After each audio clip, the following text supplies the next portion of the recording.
Te doy la bienvenida a la última clase del curso Auditoría de Sistemas.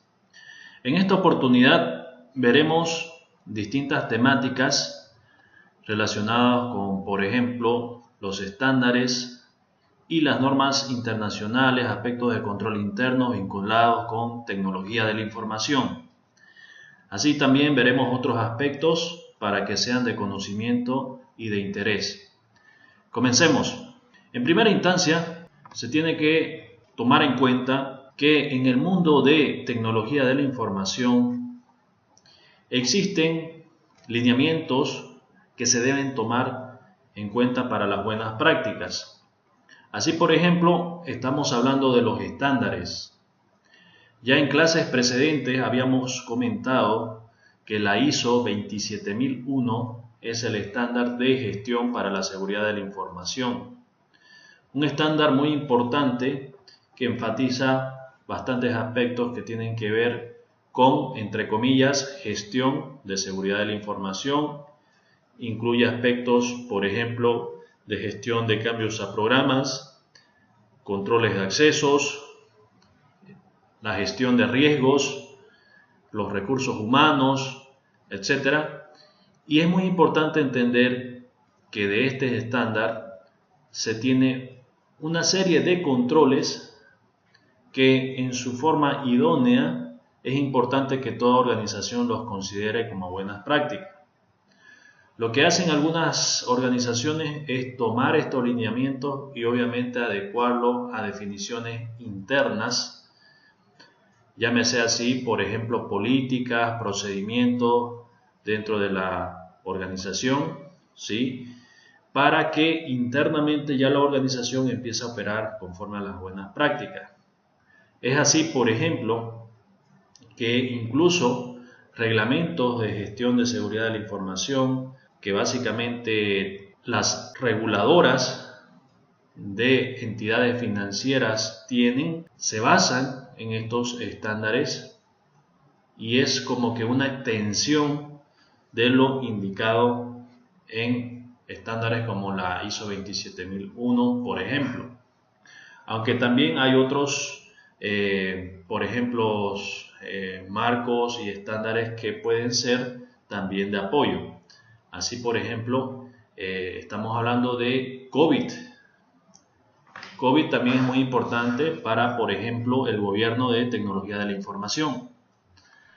Principalmente 27001 y COVID son los más apropiados en materia de gestión de seguridad de la información, aunque COVID básicamente es un integrador de otros estándares, es decir, los integra, no es que sea una cuestión separada y distinta. Un poco hablando de COVID, su evolución ha sido significativa y básicamente se tiene a fecha actual de este video COVID-5. Y como ustedes verán en esta representación gráfica, ha tenido distintas connotaciones, partiendo desde el año 96 bajo un enfoque de auditoría, el año 98 bajo un enfoque de control, 2000 que abarcaba no solamente auditoría, control, sino también administración, posteriormente escala a lo que es el gobierno de TI y finalmente a gobierno corporativo de TI. COVID tiene como base los siguientes principios que pueden apreciar y es muy importante el principio denominado separar gobierno de la administración. ¿Y qué es esto de gobierno? ¿Qué es de la administración? Bueno, en nuestra jerga vulgar, gobierno hace referencia, por ejemplo, a las instancias, a las máximas instancias de una organización. Estamos hablando de directorio, por ejemplo, y la administración hace referencia a básicamente la gerencia principalmente, que son las que ejecutan obviamente una serie de acciones para que pueda el negocio estar en marcha, etcétera. En todo caso hablamos de gerencia general y las gerencias que dependen de la gerencia general. Entonces, COVID enfatiza bastante esa separativa, ¿de acuerdo?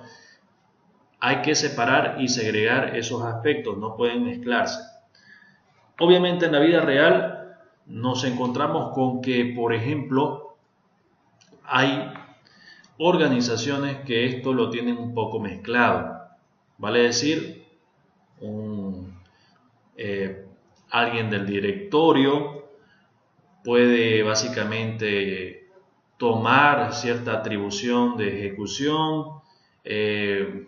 Por ejemplo, en empresas familiares muchas veces pasa que alguien del directorio no solamente es del directorio, sino también es gerente, un gerente de área, o por ejemplo el gerente general es el padre, los gerentes de área son algunos los hijos, y a veces hay una confusión en esta parte, se mezclan las cosas, no está bien separado lo que es gobierno, administración, e incluso no necesariamente en empresas familiares, no decimos que son todas, pero no necesariamente en empresas familiares, a veces pasa esta situación. Entonces COVID enfatiza bastante la separativa de ambos aspectos.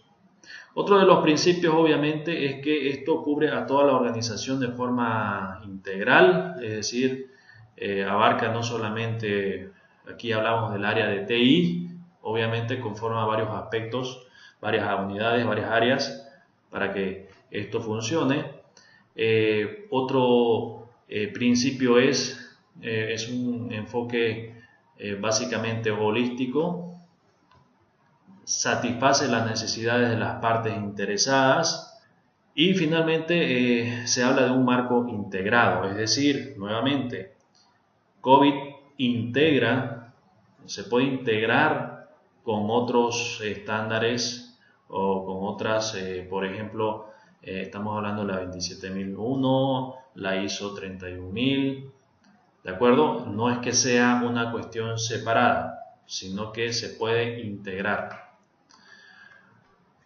He aquí también, por ejemplo, los habilitadores correspondientes a COVID y enfatiza bastante lo que son los procesos, siempre hablando de las políticas, procedimientos, los marcos de referencia, la estructura organizativa, etcétera, las personas, la información, la infraestructura. Todo lo que ustedes pueden apreciar en este sector hace referencia a los recursos, por ejemplo. Ahora, muy en resumen, dado que esto es un solo pantallazo, un resumen de la clase 4, tenemos lo siguiente. La ISO 27001 ya habíamos comentado que es una norma para la gestión de seguridad de la información, básicamente distribuidos en varios componentes que tienen que ver con, una vez más, cambios a programas, acceso, seguridad física, los recursos humanos, la gestión de riesgos, etc. En todo caso, la ISO 27001 es una norma que las empresas pueden certificar, ¿de acuerdo? Al igual que una norma ISO 9001 certificable. Cuando una organización está en estas iniciativas de, por ejemplo, saber cómo está en materia de seguridad de la información, la ISO 27001 es una norma ideal para hacer un gap análisis, por ejemplo. Vale decir, tener un entendimiento del estado de situación actual de esa organización, ¿de acuerdo?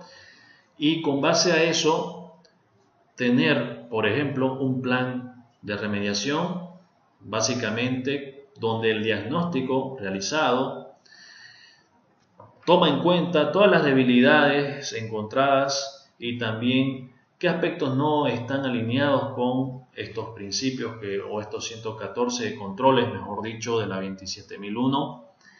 Y básicamente ese es el punto de partida. Obviamente, después la organización tendrá que poner en marcha aspectos de mejora basado en el plan de remediación que salga del diagnóstico, ¿de acuerdo? Y obviamente someterse a algunas evaluaciones de auditoría que permitan básicamente garantizar que los controles se están cumpliendo, momento oportuno para ya certificar en ISO 27001. Ahora bien, la ISO 27002 a diferencia de la ISO 27001, expone los controles a un nivel más detallado, es decir, hace foco en el sentido de implementación de controles, en el sentido de cómo vamos a implementar los controles. La ISO 27002 es más detallado, si vale el término. ¿De acuerdo? Ahora, estos son los dominios en términos resumidos de la ISO 27001. Una gráfica que es muy ilustrativa desde el punto de vista, por ejemplo, lo que está en color azul hace referencia de alguna manera a seguridad lógica. Por ejemplo, control de acceso, mantenimiento de los sistemas, las comunicaciones y las operaciones se relacionan con el tema de seguridad lógica. Ustedes ven que hay un punto que es de seguridad física, un punto de seguridad legal, y lo demás son aspectos de seguridad organizativa, por ejemplo, la política de seguridad, de acuerdo, aspectos organizativos para la seguridad, clasificación y control de los activos, el personal, la continuidad del negocio, que esto a su vez incluye las contingencias o la continuidad tecnológica, ¿de acuerdo? Entonces, estos serían los dominios de la 27001. Ahora, podemos decir que COVID e ISO ayudan a definir qué se debe hacer, ¿no? Son estándares ideal para ese fin. Hay otro, denominado ITIL, que tiene un enfoque más para los servicios de tecnología de la información, ¿sí? Estos servicios en general también tienen una estrecha relación con estos estándares, como por ejemplo COVID 27001, solo que ITIL contribuye en el cómo para los aspectos de administración de servicios, ¿de acuerdo? Ahora bien, en toda organización ya dijimos que se deben considerar políticas, procedimientos, incluso instructivos, y a su vez los propios manuales de funciones de las personas que incluyen aspectos de seguridad de la información. Que dicho sea de paso, las políticas, los procedimientos incorporan los controles internos que se tienen que considerar en tecnología de la información. Una base de auditoría siempre va a ser una política, un procedimiento o un conjunto de políticas o procedimientos para poder determinar el cumplimiento respectivo en materia de seguridad de la información e incluso en materia de seguridad informática. Estas políticas, estos procedimientos instructivos se desprenden normalmente de las buenas prácticas. Las buenas prácticas ya habíamos hablado que pueden estar en la 27001 y también en COVID. ¿De acuerdo? Ahora, esto también puede estar en otros marcos. Por ejemplo, un marco COSO enfatiza también, obviamente, componentes importantes relacionados al control interno, ¿sí? Y obviamente entre esos componentes está la evaluación de riesgo, las actividades de control, ¿de acuerdo? El monitoreo, la comunicación, el ambiente de control, etcétera. Son aspectos también que hay que tomar en cuenta al momento de considerar el desarrollo de políticas, procedimientos. Muy bien, ahora vamos a hablar de la gestión de auditoría y algunas herramientas que pueden ser de apoyo. Ustedes pueden apreciar acá una ilustración gráfica de todo lo que es las etapas de una auditoría. En este caso estamos hablando de auditoría de sistemas, obviamente, y al igual que incluso una auditoría común, como por ejemplo una auditoría financiera, se deben cumplir estas etapas a seguir. Por ejemplo, la planificación, la evaluación y los resultados. Cada una de estas etapas tiene que llevarse a cabo, obviamente, bajo distintos elementos a considerar. Así, por ejemplo, en la planificación se tiene que considerar en primera instancia la planificación, obviamente, que tiene un fin anual, luego el plan o la planificación de la revisión específica que tengamos que considerar. Ejemplo, uno puede planificar en toda una gestión distintas auditorías relacionadas a básicamente auditorías de sistemas. Ejemplo, vamos a suponer que en enero voy a hacer una auditoría de seguridad física a los centro de datos principal, centro de datos alternativo, ¿sí? Y otras consideraciones físicas.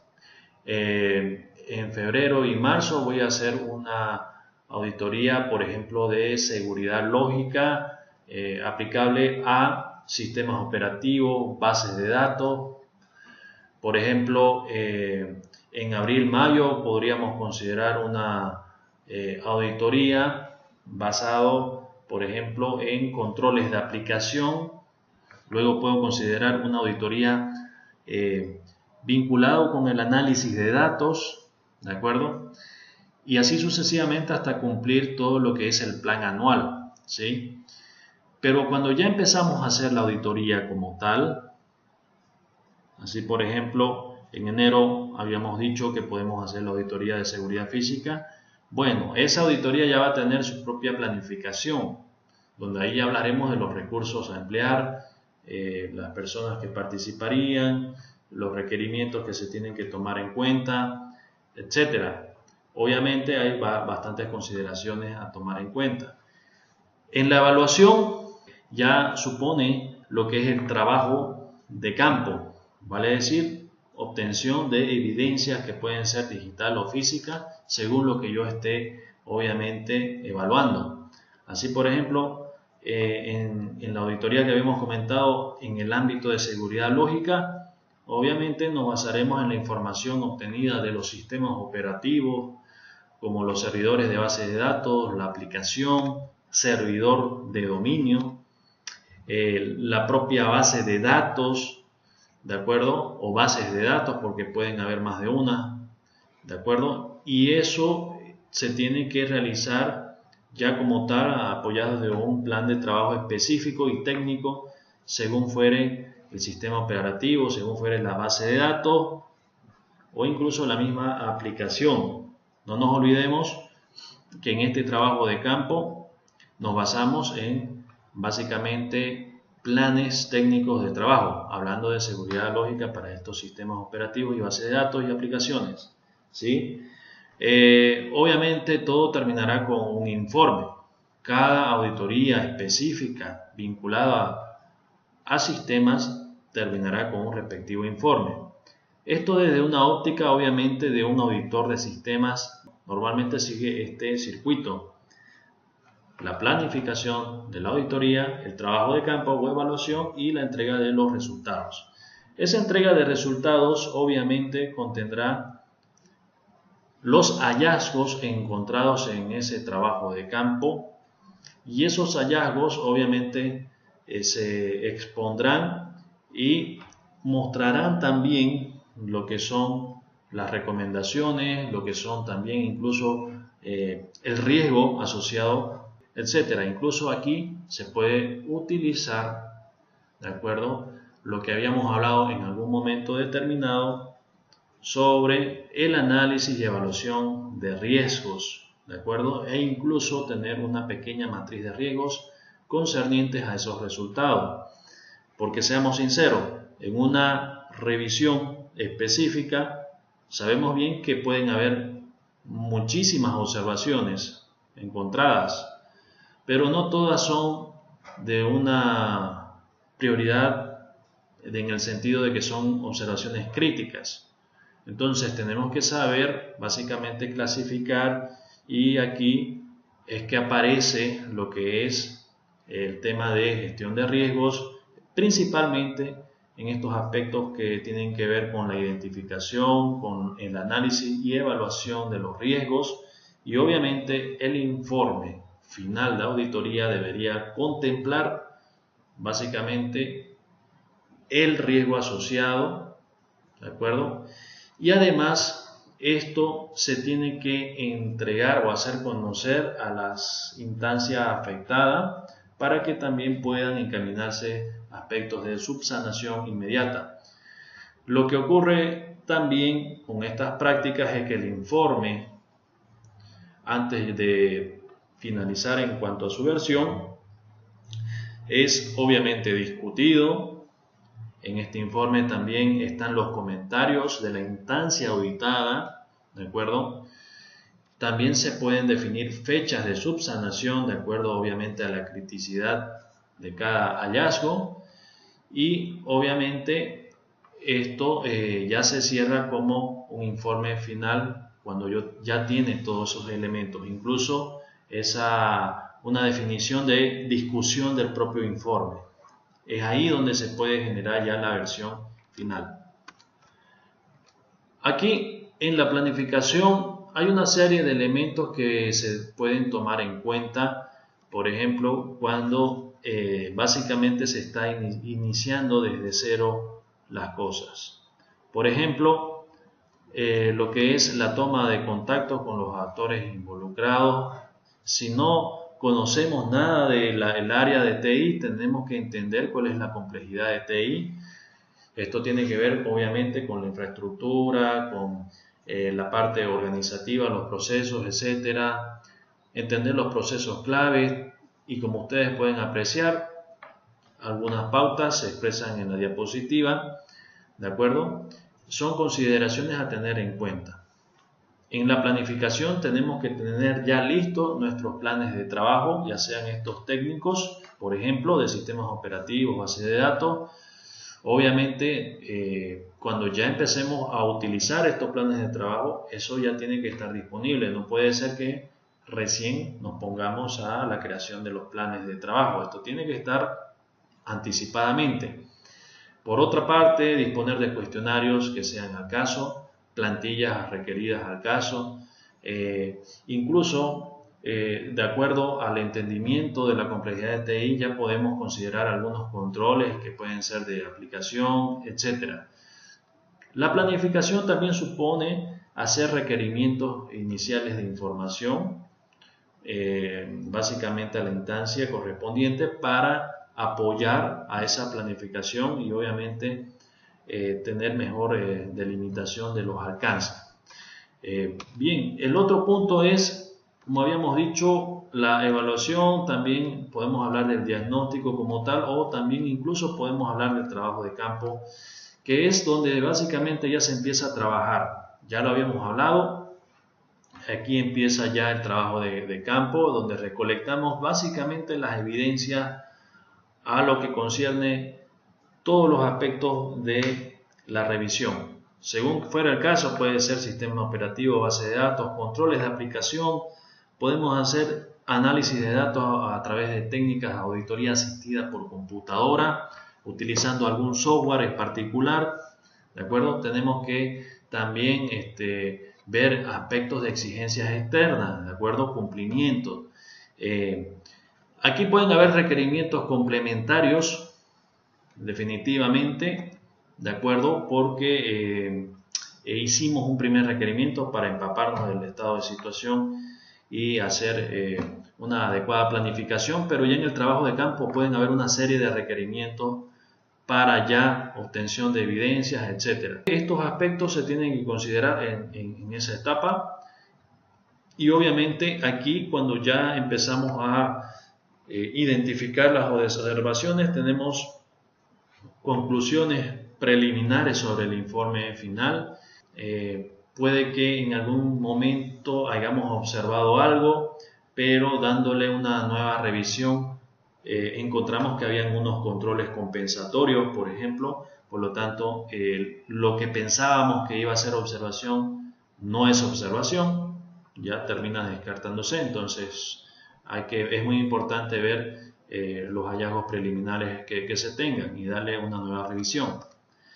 En los resultados estamos hablando del informe como tal, pero cuando ya tenemos el informe, y como bien hemos dicho que esto ya tiene que ser discutido con la instancia auditada, tiene que tener básicamente el riesgo, el nivel de riesgo, tiene que tener los comentarios, etcétera. Ya lo que se hace es la carta de presentación del informe para su entrega. Y el informe, como contenidos mínimos debería considerar estos aspectos. Por ejemplo, que tenga una introducción, que tenga siglas y definiciones, porque pueden haber algunos aspectos técnicos, siglas que se tienen que entender qué son, ¿de acuerdo? El alcance es muy importante de la revisión que se esté haciendo, la metodología, procedimientos aplicables. Luego vienen las observaciones, la referencia a la norma interna, ya sea la política, procedimiento o el estándar. Por último, el riesgo, las recomendaciones, y también nuevamente puede incluir los comentarios de la instancia auditada. ¿De acuerdo? Ahora, la planificación versus las revisiones periódicas es algo que se tiene que saber diferenciar. Nuevamente repito, la planificación es algo que está en el plan. Podemos tener distintas revisiones a lo largo del año, donde durante un horizonte de tiempo hacemos una revisión, ejemplo, seguridad lógica, seguridad física, etc. Sin embargo, las revisiones periódicas son como las revisiones que hacemos de manera rutinaria para efectos de garantizar que un control es efectivo. Es decir, hoy, por ejemplo, es diciembre, hoy puede estar en pleno proceso una auditoría de seguridad lógica, ya por concluir. Eso no quita que paralelamente yo esté haciendo una inspección al CPD. Es decir, sé que una revisión al CPD es algo que atañe a la seguridad física, pero bueno, es una revisión muy periódica que se podría hacer. No vamos a esperar, por ejemplo, todo un año para hacer solamente una revisión, es decir, tenemos que hacer revisiones periódicas. La diferencia acá entre lo periódico es que obviamente es una revisión que toma menos tiempo. Véanlo así, es como una especie de arqueo de caja en términos de analogía, y obviamente un arqueo de caja no es algo que se va a planificar como tal con todos los recursos al caso, es decir, incluso puede ser algo sorpresivo para garantizar que el control en las cajas son efectivos, ¿no? Lo propio en tecnología de la información, yo puedo hacer revisiones periódicas de, por ejemplo, una revisión física al CPD, que los extintores no estén vencidos, punto final, o puedo quizás ver una muestra de 10 casos de usuarios para garantizar que esos usuarios tengan los parámetros de contraseña adecuados, o puedo tomar una muestra de 10 casos de personas que se han desvinculado en el año presente para garantizar que esas 10 personas, sus accesos en el dominio, por ejemplo en el controlador de dominio, están desactivos, en el ERP o en el aplicativo informático están desactivos. Es decir, estos son mis pequeñitos arqueos de caja, si vale la analogía, o mis pequeñas revisiones periódicas que voy haciendo a lo largo de todo el año. Obviamente, repito, no es con profundidad, basados en pequeñas muestras, basados en algunos criterios puntuales, pero la planificación, eso sí va con profundidad, porque yo estoy planificando una revisión durante un horizonte de tiempo, y en ese horizonte de tiempo debo ser capaz de hacer un trabajo de campo profundo, ¿de acuerdo?, para entregar un informe sobre esa revisión específica. Bien, también es muy importante considerar este circuito ya cuando se habla, por ejemplo, del trabajo de campo como tal, considerando los procesos significativos, preguntándonos qué puede salir mal. Preguntamos qué puede salir mal y bueno, diseñamos los controles, ¿no? Ejemplo, yo puedo pensar en los controles de aplicación, puedo pensar en el proceso de facturas de ventas y puedo decir ¿qué puede salir mal? Por ejemplo, que una factura pueda ser modificada. Bueno, diseño un control para evaluar que básicamente no se deban modificar las facturas. Lo que hago ya es probar ese control que sea efectivo, evalúo y obviamente esto va al informe correspondiente. Hablando ahora de herramientas, quiero enfatizar 3 herramientas que yo las recomiendo para efectos de auditoría, ¿sí? La primera, denominada Arbutus. Arbutus es una herramienta para el análisis de datos, ¿de acuerdo? Permite realizar una serie de análisis, ideal para áreas de auditoría interna, auditorías externas, para auditores de sistemas, oficiales de seguridad de la información, controllers de gestión e incluso gerentes, ¿de acuerdo? Esta herramienta permite analizar datos y exponerlo de una manera resumida y entendible.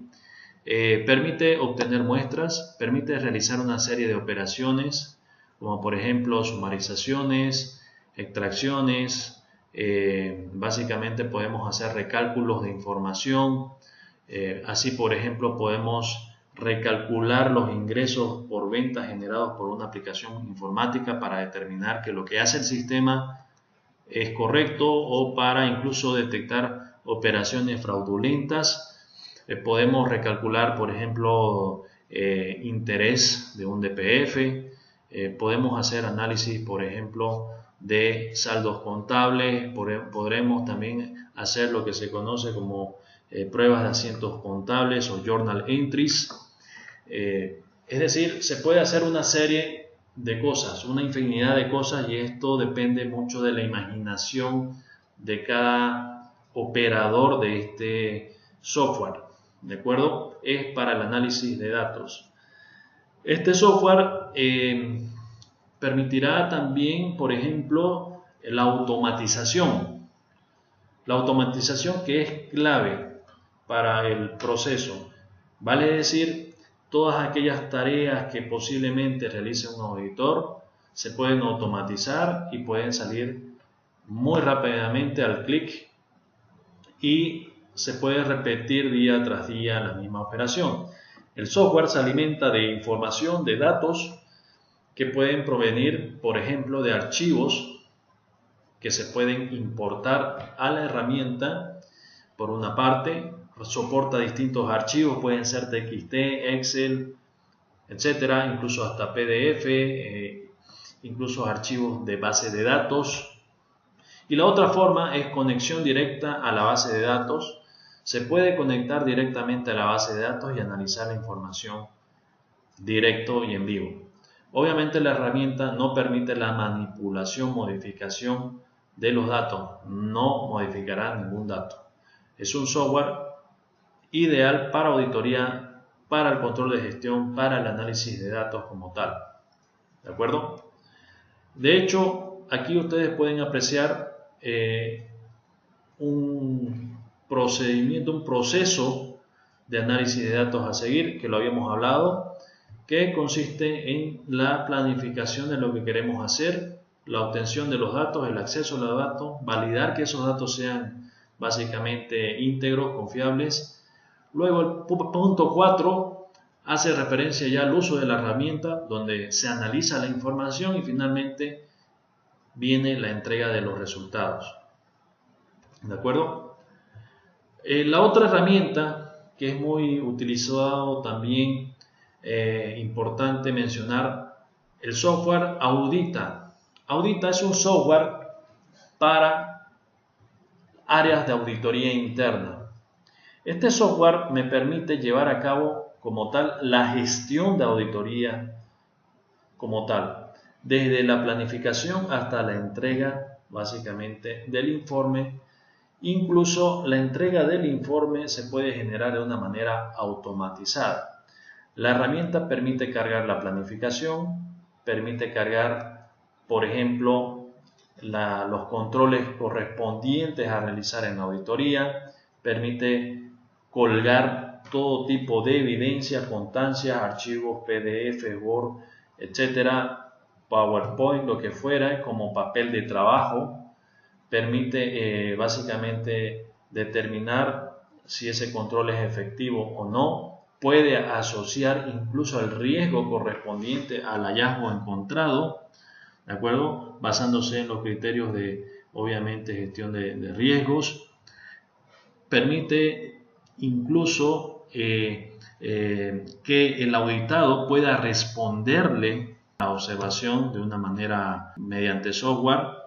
Esta herramienta consiste en que, por ejemplo, los auditados tienen obviamente el software audita como tal, ¿sí? Donde cargan toda la auditoría y obviamente realizan el plan, el trabajo de campo, la entrega de resultados, y el auditado tiene como tal un ambiente llamado auditado, ¿de acuerdo?, que le permitirá acceder y responder a los hallazgos de auditoría.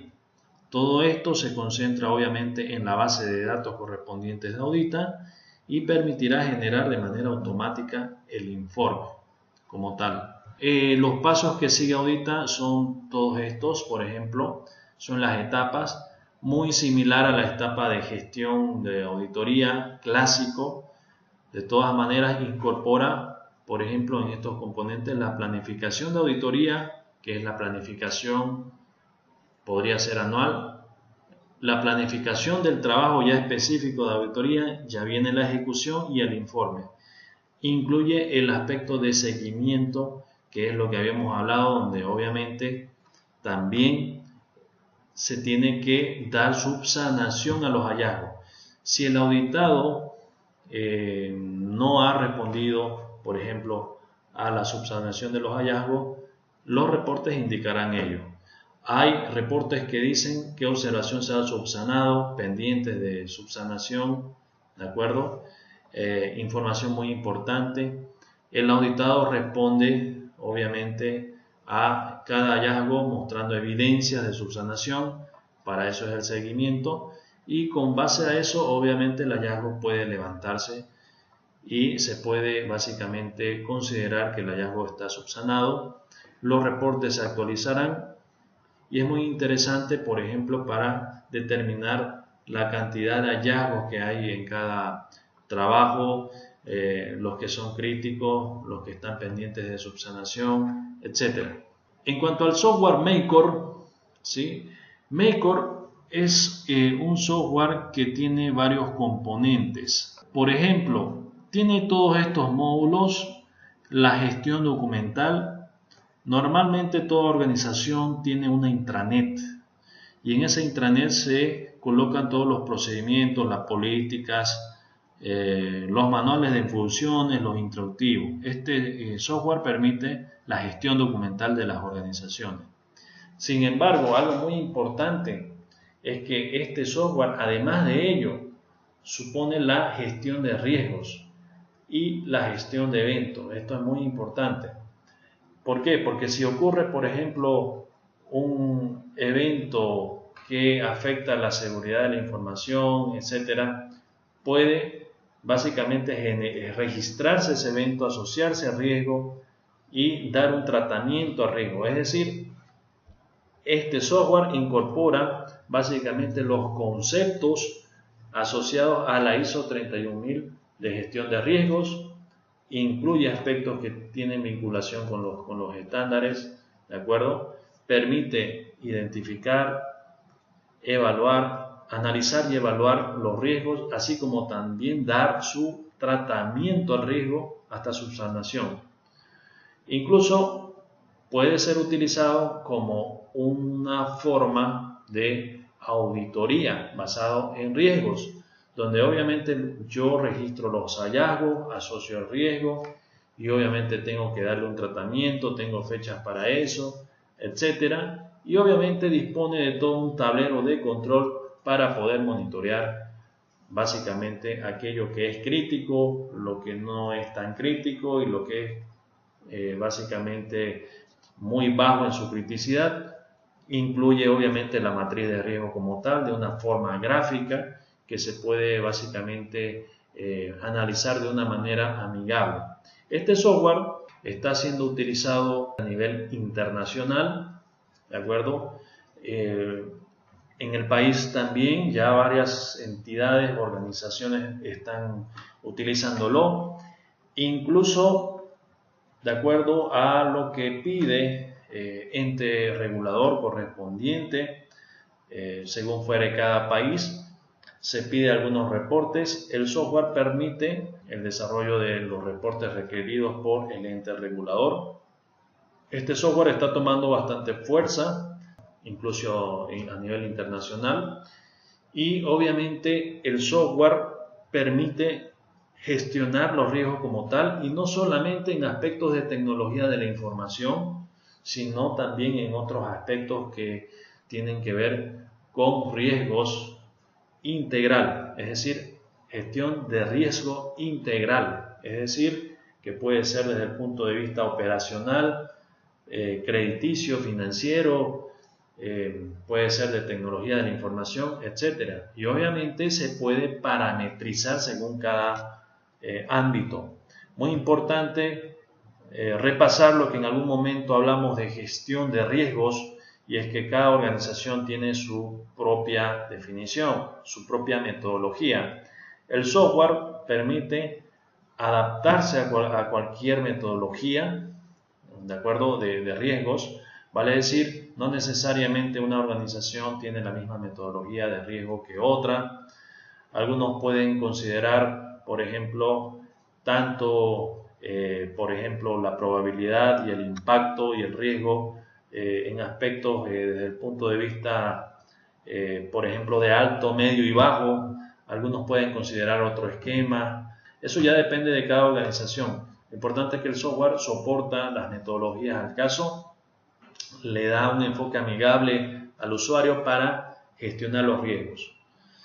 Obviamente la gestión de eventos es muy importante porque es ahí donde ocurren los registros correspondientes de los eventos que puedan suceder, ¿de acuerdo? Asociado con el tema de identificación del riesgo, por ejemplo, y después vendrá el análisis, luego vendrá obviamente lo que es la evaluación de ese riesgo y finalmente el tratamiento.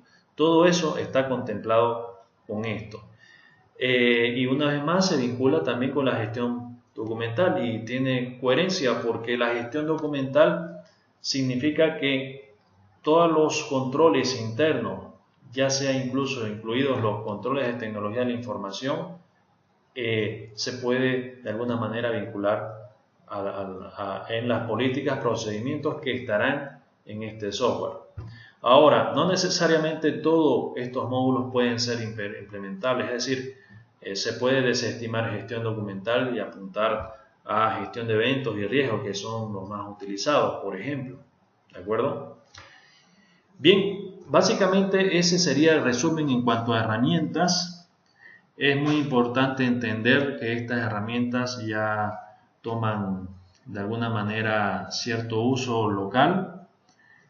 Bien, como resumen de la parte, por ejemplo, de auditoría forense, auditoría de sistemas e informática forense, es muy importante saber diferenciar estos aspectos. Así, por ejemplo, no es lo mismo una auditoría de sistemas que, por ejemplo, hacer revisiones de informática forense o que auditoría forense. Son aspectos muy diferentes. Sin embargo, tienen algunas cuestiones de similitud y aquí en esta representación gráfica hacemos una diferenciación, una comparativa. Por ejemplo, auditoría forense puede tomar como base distintos campos, como por ejemplo contabilidad, criminología, informática. Ahora bien, en auditoría de sistemas e informática forense ambas pueden hacer uso de metodología. Ambas tienen una metodología a seguir que la vamos a ver, pero obviamente no son las mismas. Ambos pueden hacer uso de herramientas o software para basarse en las revisiones que tienen que realizar. Pueden tomar como base de apoyo aspectos que tienen que ver con la legislación, regulación, la contabilidad, la auditoría informática. Por ejemplo, ambas toman normalmente, aunque no es algo mandatorio, evidencia electrónica. Pueden tomar como base también evidencia física, pero hacen bastante foco a la evidencia electrónica, ¿de acuerdo? Y en términos de evidencia pueden un poquito diferir, como también pueden haber cuestiones bastante similares. Por ejemplo, en auditorías de sistemas tenemos como base lineamientos internos, políticas, procedimientos, estándares, ¿de acuerdo? Que tenemos que ver que se cumplan, ¿de acuerdo? Las observaciones que pueden salir de los controles generales de tecnología de la información, documentos, aplicaciones, etcétera. Aquí, por ejemplo, en informática forense, la evidencia puede ser un archivo, un mail enviado, algo borrado, los discos duros, los dispositivos, flash memory, el propio celular, por ejemplo, depende de qué estamos haciendo, que estamos revisando, bases de datos, etcétera. Podemos acá utilizar herramientas que permitan hacer el análisis forense. Para eso normalmente se habla de lo que es la identificación, preservación de la evidencia, el análisis y luego la entrega de los resultados. Obviamente ese análisis supone el uso de herramientas forenses como tal. Auditoría no tomará como base básicamente el mismo estilo de herramientas, ¿de acuerdo? En cuanto a auditoría forense, habíamos dicho que auditoría forense puede tomar como base distintos campos. Incluso puede tomar como base la propia informática forense para resolver un caso. Una de las principales diferencias, digamos, entre lo que es una auditoría forense versus, por ejemplo, una auditoría de sistemas es que cuando hablamos de la palabra forense hace referencia a un hecho que ya ocurrió, ¿de acuerdo? Y que queremos resolver qué fue lo que pasó, queremos saber qué fue lo que pasó y tenemos que básicamente basarnos en evidencia. En auditorías de sistemas lo que hacemos es evaluar el cumplimiento de los controles que sean efectivos y estos controles pueden estar expresados en las políticas, los procedimientos, también en las evaluaciones técnicas de la infraestructura, sistemas operativos, base de datos. Queremos evaluar ese cumplimiento. Entonces es diferente porque uno tiene un enfoque básicamente de descubrir qué fue lo que pasó. ¿De acuerdo? Tiene un enfoque investigativo si quieren, pero también de descubrir qué es lo que pasó. Quiere dar respuesta a un hecho normalmente indebido. Lo propio informática forense, pero toma como base pura la evidencia electrónica. En cambio, auditoría forense no necesariamente puede tomar como base una evidencia electrónica. ¿De acuerdo? Por ejemplo, algunas evidencias pueden ser firmas falsificadas, contratos fraudulentos, por ejemplo, ¿de acuerdo? O facturas clonadas, etcétera. Estos son leves ejemplos de evidencia. Desde el punto de vista, llamémosles así, de las etapas, la auditoría forense, observar que tiene estas etapas, ¿de acuerdo? Siempre habrá una aceptación de la investigación cuando hay un hecho indebido. Antes de proceder a una auditoría forense, se tiene que aceptar esta investigación. No podemos dar el paso siguiente si no está aceptado. ¿De acuerdo? Viene la planificación, un aspecto en común en cualquier tipo de trabajo, incluso en la misma auditoría, siempre habrá la planificación. Viene el proceso de obtención de evidencia y es aquí donde la auditoría forense dirá, ok, para obtener evidencias necesito tomar otras ramas, otras áreas.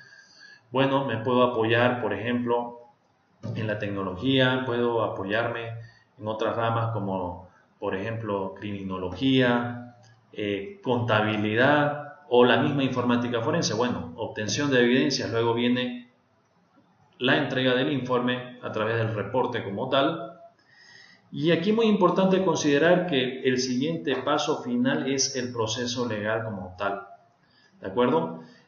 Obviamente ya será decisión de cada empresa el encaminar un proceso legal o no. Muchas veces tenemos que tener en cuenta que esto puede también dañar imagen y a veces hay que tomar una decisión cautelosa antes de ir a un proceso legal. En cuanto a, por ejemplo, auditoría como tal, que ya lo habíamos hablado en un momento determinado, sigue estas etapas: la planificación, la evaluación y los resultados, ¿de acuerdo?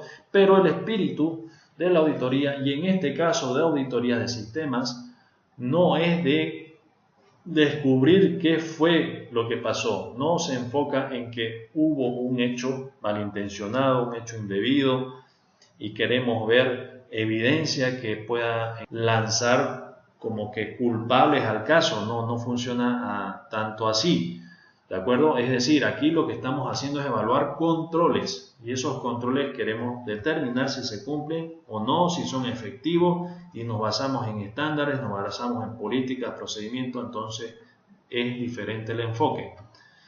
En cuanto a informática forense, cumple estos pasos. Ya habíamos hablado que hace foco normalmente en la evidencia electrónica, y muy importante la identificación, la preservación de la evidencia, luego viene el análisis. Y en ese análisis como tal es donde se utilizan las herramientas forenses de informática forense. ¿De acuerdo? Al final de toda esta sesión vamos a hacer una pequeñita práctica sobre esta parte de informática forense. Y finalmente viene la otra etapa, que es el reportar o el informe correspondiente.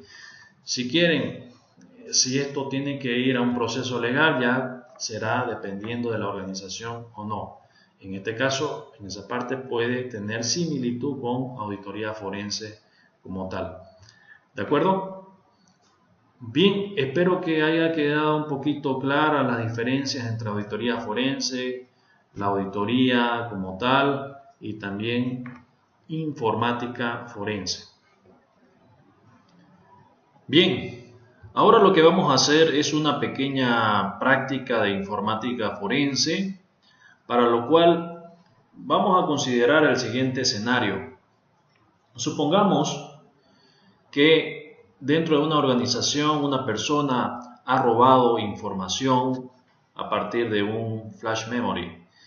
Este flash memory vamos a suponer que ha sido básicamente tomado para su análisis, ¿sí? Ese flash memory podría contener distintos archivos, incluso archivos eliminados, y la persona que tomó la información, vamos a suponer que eliminó el dato de ese flash memory, ¿de acuerdo? Por lo tanto, con herramientas forenses lo que se trata de hacer es recuperar esa información y básicamente evidenciar de que esta información se ha tomado y que está en ese flash memory. Para ello, lo que vamos a hacer es tomar, como quien dice, una radiografía, si vale la analogía, o una fotografía de lo que es todo el flash memory. El nombre técnico apropiado se conoce como una imagen de esa flash memory, para lo cual vamos a utilizar una herramienta que se llama FTK. Y posteriormente obtenemos esa radiografía o esa imagen de ese flash memory, analizaremos esa imagen utilizando otra herramienta que se llama autopsia. Entonces, repito, tomamos una imagen del flash memory que en este momento está en la máquina y posteriormente analizamos esa imagen utilizando autopsia. El primer paso es que vamos a crear una carpeta de trabajo, ¿de acuerdo? Una carpeta donde vamos a poner que sea caso análisis 1 con FTK. FTK es la herramienta que me permite obtener la imagen forense, en este caso de flash memory. Si ustedes pueden apreciar acá hay un icono, ya yo lo tengo instalado, se llama FTK Imager. Le damos doble clic, le damos sí y la herramienta se abre de esta forma, ¿de acuerdo? Ustedes pueden apreciar aquí. Lo que tenemos que hacer en todo caso es primeramente irnos a File y decir crear una imagen, para lo cual seleccionamos esta opción y le decimos siguiente. aquí aparece, por ejemplo, el USB que en este momento está en mi máquina. Seleccionamos esta opción, le damos Finish, me levanta esta ventana y apretamos este botón que dice ADD. Le damos Siguiente y aquí tenemos que llenar una información básica que me dice el número de caso. Cualquiera puede tomar un criterio, yo puedo decirle que este caso se va a llamar 01, le puedo poner la fecha correspondiente, vamos a suponer 8 de diciembre del 2018. La evidencia puede tener un número, podemos ponerle 001, una descripción, caso análisis, de acuerdo a USB. Podemos el nombre del especialista que está analizando, que está básicamente en este proceso forense, vamos a poner cualquier nombre, por ejemplo Carlos Blanco. Vamos a poner ahora algunos comentarios, aquí puede poner unos comentarios, algunas notas correspondientes o asociados a este caso. Vamos a poner lo mismo, puntos suspensivos, etcétera. Ya cada quien puede explayarse mejor. Se le da Siguiente y acá lo que me está pidiendo esta ventana es que ¿dónde voy yo a destinar esa imagen que voy a crear de ese USB? Para eso ya yo creé una carpeta de trabajo al inicio. Lo que tengo que hacer es buscar, en este caso le habíamos denominado caso análisis 1 FTK, selecciono y aquí le pongo un nombre que va a tener ese archivo, en pocas palabras, ese archivo de imagen. Le voy a poner el mismo número 001 y le digo finalizar. Tengo que obviamente asegurarme que esté tildeado todo y le digo iniciar. Y a partir de este momento se generará una imagen forense de ese USB. Mientras va generando la imagen es muy importante explicar que, como ustedes vieron, existe la posibilidad de que nosotros podamos crear una imagen forense, no solamente de un USB, sino también de una unidad, de toda la unidad física, y posteriormente esa imagen o esa radiografía la analizaremos con otra herramienta y que habíamos hablado que se llama autopsia. ¿De acuerdo? Bien, esperaremos entonces que se genere la imagen forense. Toma unos, obviamente, minutos, dependiendo de qué estamos haciendo. Yo, para efectos académicos, por ejemplo, estoy utilizando un flash memory de 1 GB. Obviamente, por eso el procesamiento es veloz, pero si estamos hablando de un disco, de toda una unidad física, eso ya es más complejo, eso va a tomar su tiempo, puede tomar horas. En todo caso, simplemente para efectos académicos yo estoy utilizando un flash memory, ¿de acuerdo? Bueno, en este caso ya ha concluido el caso, está por concluir. No nos olvidemos que tenemos que básicamente analizar esa imagen forense. Aquí le vamos a dar close, cerrar. Simplemente para efectos de conocimiento se genera un hash de esa imagen. En todo caso es un código único e identificable de esa imagen, ¿de acuerdo? Bajo básicamente el MD5, el SHA-1. Lo que quieran investigar un poquito más sobre este tema, lo pueden hacer. Le damos cerrar, le damos cerrar, le damos cerrar y si quieren observar que aquí se generó la imagen forense, que es esta de acá, este de aquí, se generó un archivo Excel que es un reporte relacionado a esta imagen forense y un TXT que también es un reporte relacionado a la imagen forense. Bien, ahora lo que vamos a hacer es analizar esta imagen forense utilizando el software Autopsy. Voy a cerrar esto y también voy a cerrar FTK, aunque FTK también puede servir para hacer algunos análisis al caso. Lo que voy a hacer ahora es abrir el software Autopsy No tengo instalada la última versión, por favor. La última versión es un poquito mejorada. De todas maneras, para efectos académicos, creo que está bien utilizar esta versión. Le doy doble clic al icono, ¿vieron? Y se abre esta ventana, toma un tiempo. Y lo que me dice Autopsy es, ¿desea crear un caso nuevo? Y yo le digo que sí. Pero mi sugerencia siempre va a ser que creemos nuestra carpeta, ¿de acuerdo?, en el escritorio previamente. Bien, ahora lo que yo voy a hacer es crear una carpeta. Le voy a poner caso igual análisis 1, pero esta vez de Autopsy, ¿de acuerdo? En todo caso, ¿qué es lo que voy a hacer con Autopsy? Es crear el caso y tomar la herramienta que generé con el anterior software.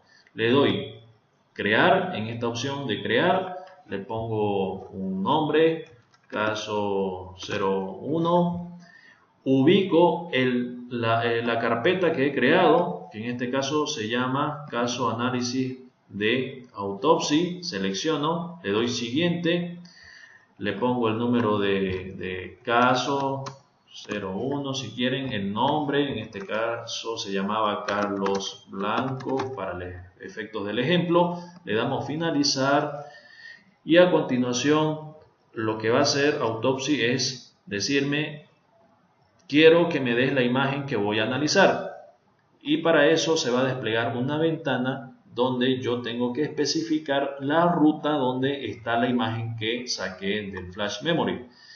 Aquí está, por ejemplo, la ventana. Le doy esta opción de Browse y en este momento estoy ubicando esa imagen que saqué con el FTK que está en esta carpeta. Le doy doble clic, tomo la imagen, ¿lo ven? Bautizada como 001, le digo abrir, le digo siguiente. Me encargo que todo esté chequeado, que todas estas opciones estén chequeadas. Le digo siguiente y a continuación le doy finish, ¿de acuerdo? Una vez le doy finish, simplemente para efectos de que se aprecie, observar que se ha cargado información en este lado izquierdo. Observar también que aquí me aparece información interesante relacionada a ese flash. Por ejemplo, veamos lo siguiente. Tenemos archivos según tipos y estos archivos según tipos tenemos por extensión, ¿de acuerdo? Y por extensión tenemos los archivos que son del tipo, por ejemplo, de imágenes de PNG, de JPG. Normalmente se abre la imagen, ¿de acuerdo?, cuando uno le da clic. Tenemos, por ejemplo, que en ese flash memory hay archivos de tipo audio, ¿de acuerdo? Ahora también tenemos del tipo documentos de Office, ¿de acuerdo? Tenemos XLS, .doc, .pdf, tenemos una carta. Tenemos por acá los textos planos y ustedes pueden apreciar mejor acá. Son estos de textos planos, .txt, ¿de acuerdo? Esto se cierra y se abre para mejor entendimiento. Por ejemplo, podrían haber archivos del tipo ejecutable.exe, si son aplicaciones, por ejemplo, que estuviesen ahí en ese flash memory, aparecerían, pero en este caso no hay. También los .bat o .ddl son archivos de desarrollo de software, por ejemplo, ¿de acuerdo? Bien, por otra parte, tenemos, según estos otros criterios, no importa, ustedes ya lo explorarán si es que quieren desarrollar un caso. Mi sugerencia es descárguense FTK para generar la imagen así como lo hemos hecho. Consíganse un flash memory de 1 GB, generen la imagen, carguen esa imagen a Autopsy y naveguen, de acuerdo, sobre estas rutas. Por otra parte, el flash memory contiene información que ha sido eliminada del flash memory. Si alguien creyó que eliminando del flash un archivo desapareció totalmente, está equivocado, porque aquí ya se demuestra que los archivos que básicamente han sido eliminados aparecen, ¿de acuerdo? Aquí están los archivos, ¿de acuerdo? Fíjense, esto es un caso académico, valga la aclaración, y observar que tenemos estos archivos eliminados. Lo pueden apreciar.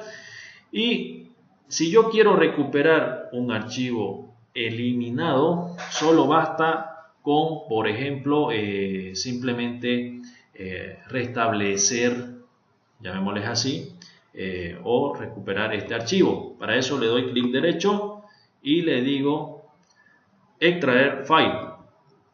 Al hacer eso me dice dónde quiero extraerlo. Para efectos simplemente del ejemplo, yo lo voy a lanzar aquí en el escritorio, carta PDF, y observar a continuación que carta PDF está en el escritorio. Aquí está carta PDF, ¿sí? Vamos a suponer que esa carta PDF es la información que este funcionario básicamente se sacó con su flash memory y creyó que eliminándolo nadie se iba a dar cuenta. Sin embargo, bueno, eso puede ser también no solamente una carta, puede ser un informe, puede ser un mail, ¿de acuerdo? Dependiendo del caso, qué tipo de información sea la que se ha cargado en el flash memory. Bien, aquí están los eliminados. Es interesante también para efectos de análisis considerar aspectos que tienen que ver con contenidos. Por ejemplo, aquí vamos a ver este caso que dice sobre facturas negras, ¿sí? Facturas negras, ¿qué es esto? Ustedes tienen acá, si aprecian, una pestaña que dice texto, ¿de acuerdo? Esa pestaña lo que me va a permitir es ver textualmente cuáles son algunos elementos de ese archivo, que en este caso es .msg, significa que es de correo electrónico, y yo puedo, por ejemplo, navegar acá viendo de qué se trata, y esto se trata de un correo electrónico con esta extensión de manera, podríamos decir, académica. Facturas negras dice el asunto. Incluso más abajo, si uno navega, puede ver el contenido, ¿no? Por ejemplo, acá dice: Carlos, sobre el tema sabemos que fueron 1 millón que no incluyen facturas. Mi parte es 5%, te paso a mi número de cuenta. Bueno, esto es para efectos académicos. El número de cuenta del banco X, ¿de acuerdo? Es decir, en pocas palabras, este tipo está recibiendo 5% de ingresos no facturados y le está diciendo: bueno, mi comisión es del 5%, pasame a este número de cuenta. Esta evidencia está en el flash, puede estar en el disco, eliminando así por así. Tal vez la persona ingenua cree que básicamente se eliminó del todo, y no, aquí podemos recuperar utilizando una herramienta de informática forense. ¿Listo? Eso sería. También podemos ver algunas interesantes cuestiones, como por ejemplo, tenemos acá las direcciones de correos electrónicos que de alguna manera están mencionados dentro de todos esos archivos eliminados y no eliminados, ¿de acuerdo? Muy en breve, simplemente enfatizar de que esta herramienta es útil para el análisis forense, aplicable a informática forense, un aspecto que no tiene mucho que ver con la parte de auditoría de sistemas, sino que es otro campo. Auditoría de sistemas, repito, tiene que ver con la parte de los controles que sean efectivos, y estos controles atañen a distintos ámbitos, incluidos tecnología de la información, aspectos de gestión, aspectos explicitados en políticas, procedimientos, etc. Las evidencias de cómo se obtienen las evidencias son de otra naturaleza. No utilizamos ahí herramientas como autopsia, por ejemplo, ¿no? A salvo que encontremos una situación sospechosa y queremos profundizar más en el análisis y eso derive en informática forense, bueno, eso ya es otra cosa. Podría ser discutible, pero en este caso estamos viendo todo el contenido de un flash memory que ha sido tomado para su análisis, porque básicamente estamos asumiendo para este ejemplo académico que la persona ha robado información. Bien, espero que haya sido de interés un poquito esta explicación. Sugeriría que profundicen con algún curso específico de informática forense. Ahora vamos a hablar de consideraciones legales a tener en cuenta en general. Partamos de lo siguiente. En Estados Unidos existe una ley que se llama Ley Sarbanes-Oxley, ¿de acuerdo? Que básicamente tiene el fin de monitorizar empresas que cotizan en la bolsa de valores. En la ley Sarbanes-Oxley básicamente enfatiza de que se tiene que tener en cuenta un adecuado sistema de control interno, ¿de acuerdo? Ahora, ¿por qué mencionamos esto? Porque obviamente empresas de Estados Unidos pueden estar también localmente en un país, por lo tanto, obviamente, esta ley se puede escalar a la subsidiaria correspondiente del país en cuestión, ¿de acuerdo? Y como bien decía, se enfatiza lo que tiene que ver con un adecuado sistema de control interno, y ya habíamos hablado que el marco COSO, por ejemplo, hace referencia a lo que es un adecuado sistema de control interno que enfatiza las operaciones, la información y principalmente el cumplimiento de ¿qué? El cumplimiento de leyes, políticas y aspectos no solamente externos sino también internos. Muy importante tomar en cuenta lo siguiente: los delitos informáticos, que pueden ser manipulación de la información, daño intencional de información y hardware, robo de la información, posesión de pornografía, extorsión, espionaje industrial, fraude, difusión de la información confidencial privada, acoso sexual, sabotaje.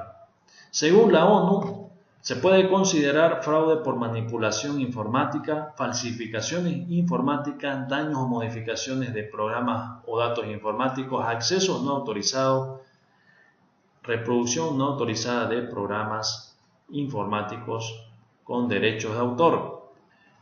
Muy importante la clasificación de los incidentes informáticos, que pueden ser 3, y principalmente lo que es complejo supone obviamente una investigación y supone que esto entra posiblemente a litigar, es decir, ya entramos a un proceso legal, ¿no? Por ejemplo, si es simple, no necesariamente supone que entramos a un proceso legal. Obviamente puede ser acá algo que es una llamada de atención, o incluso aquí, por ejemplo, el estándar obedece a llevar acciones disciplinarias, no necesariamente pueden llegar a litigar. Cuando hablamos de que es un incidente informático complejo, aquí sí hay una alta probabilidad de que entremos a un proceso legal. Desde el punto de vista de tipo violación, tenemos desde el punto de vista legal, de legalidad, puede haber un hecho indebido informático por robo de información, fraude, propiedad intelectual, daño intencional de la información o hardware, ¿de acuerdo? Y desde el punto de vista interno, por ejemplo, en toda organización sabemos bien que tiene que haber un reglamento interno, un código de ética y obviamente aspectos de pornografía, posesión pornográfica, utilización de correos electrónicos, mal uso de equipo, acoso sexual usando el correo electrónico de la empresa. Son aspectos que obviamente no obedecen a lo que es el reglamento interno de toda organización, el código de conducta, etcétera. ¿De acuerdo? Pero bueno, obviamente se pueden utilizar elementos informáticos para llevar a cabo estos aspectos que violan desde el punto de vista de legalidad las cosas o desde el punto de vista interno. Muy importante considerar que fraudes, errores y actos ilegales son diferentes. Y obviamente aquí hablamos que en el mundo de tecnología de la información, en el mundo organizacional, los fraudes ocurren, ¿de acuerdo? Fraudes por temas financieros, por ejemplo, errores humanos, y actos ilegales, por ejemplo, el que alguien quiera un poquito evadir el tema de los impuestos podría considerarse algo que obviamente no está bajo el marco legal, ¿de acuerdo? Pero, por ejemplo, un fraude ya obedece a una situación de perjudicar a un tercero, es decir, a la organización como tal, Puede haber un fraude desde el punto de vista interno, utilizando aplicativos informáticos, por ejemplo, código malicioso que permita generar ciertas situaciones fraudulentas a partir del aplicativo informático, etc. Entonces, en resumen, en esta parte son aspectos diferentes. Algo importante que tenemos que tener en cuenta es este recurso de habeas data, que enfatiza básicamente a los datos personales, que es muy importante tenerlos en cuenta, que estos pueden estar almacenados en distintos lugares, entidades financieras, shoppings, centros comerciales, etcétera, etcétera. Obviamente es muy importante saber hacer uso de nuestros datos personales, porque estos datos personales pueden estar expuestos para cualquier fin malintencionado o no, y obviamente nuestro consentimiento a esos datos personales es muy importante. Normalmente todo país tiene este recurso de habeas data que le da distintos derechos, y entre ellos el derecho de confidencialidad a los datos personales que uno tiene. No nos olvidemos que nuestros datos pueden estar en un banco y esos datos no queremos que salgan a la luz, es algo confidencial. Estos datos pueden estar registrados, por ejemplo, sin ir muy lejos, en una tienda comercial, ¿de acuerdo? Etcétera. Entonces, cuando se habla de habeas data, hablamos de los derechos que tenemos sobre nuestros datos personales, y entre ellos está el tema de la confidencialidad. Y si queremos otorgar básicamente un consentimiento para hacer uso de estos datos, bueno, eso dependerá del titular, básicamente, que dé ese consentimiento. Por lo tanto, se habla de consentimientos del titular. Por otra parte, muy importante, se habla de un principio que es de seguridad de los datos. Es fundamental garantizar que exista seguridad de los datos personales. Cada país tiene su propia ley con relación a aspectos de datos personales, por ejemplo, y esto obviamente se escala también a nivel local. Volviendo al tema de delitos informáticos, es muy importante considerar lo que diga un código penal al caso.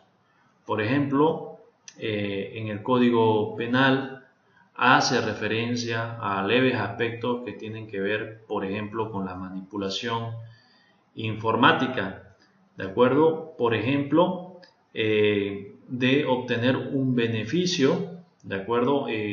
Considerando una manipulación al procesamiento o transferencia de datos informáticos. Eso puede considerarse como un delito informático al caso. Y obviamente esto tiene sus sanciones de acuerdo al Código Penal. Así también, por ejemplo, el Código Penal enfatiza aspectos que tienen que ver con el apoderamiento, el acceso, el uso, la modificación, la eliminación o incluso no poder utilizar los datos como tal, ya sea datos que estén almacenados en cualquier elemento computacional o elemento informático, y que esto ocasione, por ejemplo, un daño al titular correspondiente. Eso también está en el Código Penal. Ahora, obviamente, ¿por qué mencionamos estos aspectos? Porque en un proceso, llamémosles así, ya sea de auditoría forense o aspectos que tienen que ver con informática forense incluso, se pueden hacer referencia a aspectos legales. Es más, el mismo informe podría hacer referencia a alguna consideración legal. Y para ello dependerá de cada país. Existe obviamente los recursos legislativos al caso. En alguna medida cada país puede estar más robusto en cuanto a la parte legal en el ámbito informático, como también pueden haber algunos vacíos que se tienen que tener en cuenta. Creo que es muy importante considerar que tengan que haber mejores tipificaciones según los ámbitos aplicables a delito informático correspondiente. Otro aspecto que es muy importante tomar en cuenta, por ejemplo, son los derechos de autor, algo que está también, según desde el punto de vista legal en todo país, ¿de acuerdo? Los registros, que puede considerarse como derecho de autor, normalmente las obras, y estas obras pueden también vincular aspectos informáticos, ¿de acuerdo? Y obviamente hay organismos que permiten el registro correspondientes de esto. ¿Y por qué se habla de los derechos de autor? Porque obviamente existe posibilidad de que alguien pueda utilizar algo que uno ha creado, ¿de acuerdo?, de una manera para sacar beneficio propio. Y esto puede pasar incluso entre individuos, ¿por qué no también pensar entre organizaciones? Otra consideración a tomar en cuenta, también los contratos que tienen que ver con tecnología de la información. Muy importante que los contratos, por ejemplo, enfaticen lo que es la confidencialidad, ¿de acuerdo? Así, por ejemplo, si es que alguien va a dar un servicio de hacking ético o servicio de seguridad informática o seguridad de la información, todos estos aspectos tienen que estar debidamente especificados en contrato y debe haber obviamente su cláusula de confidencialidad. Repito nuevamente, en materia de los aspectos que ya tienen que ver con el tema legal, normalmente se escala a la auditoría forense, incluso puede ser informática forense.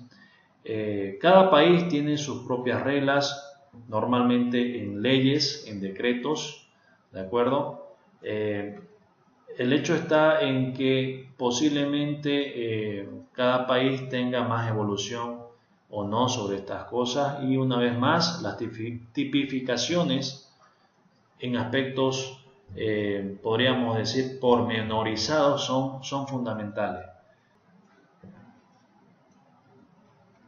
Bien, hemos llegado al final de este curso. Esperemos que haya sido de agrado para todos los participantes.